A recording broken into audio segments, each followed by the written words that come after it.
Hello everyone! For millennia, the Zandalari kings were laid to rest within the tombs of Atal'Dazar, secluded high atop the mountain Mukamba. These pyramids grew more elaborate with each passing ruler, as new rooms were constructed to house the deceased's vast wealth. Now, these once pristine halls have been corrupted by the Prophet Zul and his trusted lieutenant Yasma, who seek to twist the power of the ancient kings for their own dark machinations. That's right, they're working for Prophet Zul, and we're here to stop them. And while the details are not available in the alpha quite yet, from data mine information we learned that Zul and his followers, they were exiled by Rastakhan. That was before Battle for Azeroth, and they remember those days, and they're not happy. Now Zul, he has seen a world not ruled by the Alliance or the Horde, he has seen a world ruled by the Zandalari. When Zul demanded that they would give him the remains of Dazar, the first king, they thought that he was joking. They turned him away, with no idea of the army at his disposal to take their temple by force. We pretty much come in with the aftermath of those events. Yasma greets us, stating that we're too late. The temple belongs to her master now. Soon, Zul will awaken Dazar, and the Troll Empire will rise once again.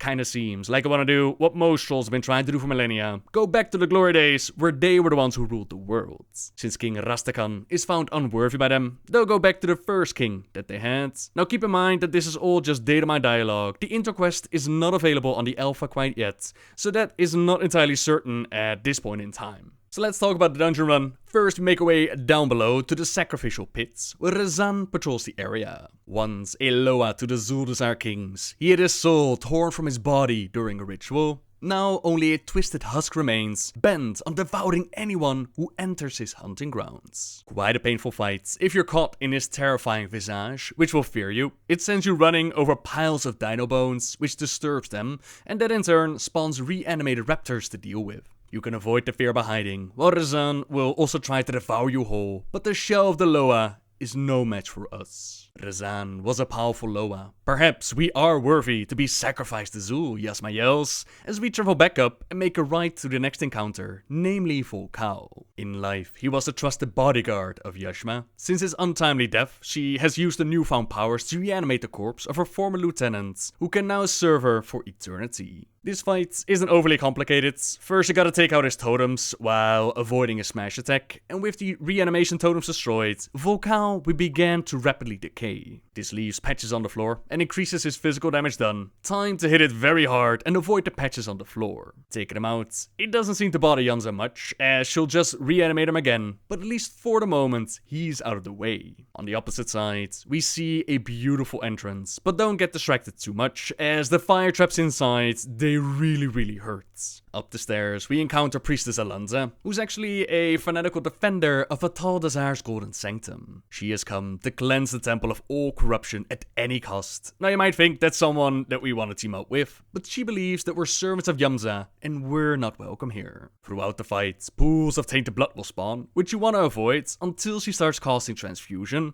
This is a ritual of purification, which deals shadow damage and heals her, unless of course you have tainted blood on you, a debuff you get from stepping into these pools. With that debuff on, she'll actually lose health instead of heal it. Avoid the golden orbs that float around the field as we take her out, and try to ignore Yasma, who's very happy about us killing the priestess, as this strengthens her hold on the temple. Not for long though, as she is the final threat we're going to face. Having consumed the might of Shadra, the spider Loa, Yasma is now tasked with holding the sacred temple of Atal'Dazar for her master, the Prophet Zul. The Loa Shadra. That might sound familiar for those who've read the book Vol'kaal Shadows of the Horde, as she communicated with him through visions. Other trolls have also embodied her powers, like High Priestess Marley, a boss within classic Zul group.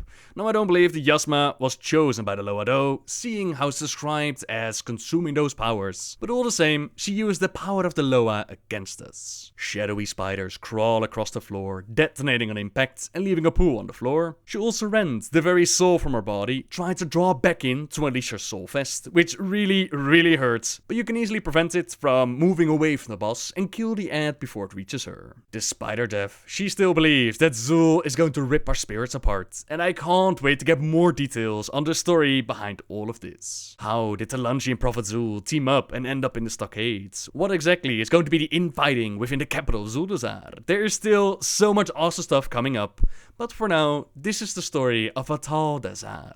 Thank you very much for watching, everyone, and on to the next one, guys. See ya!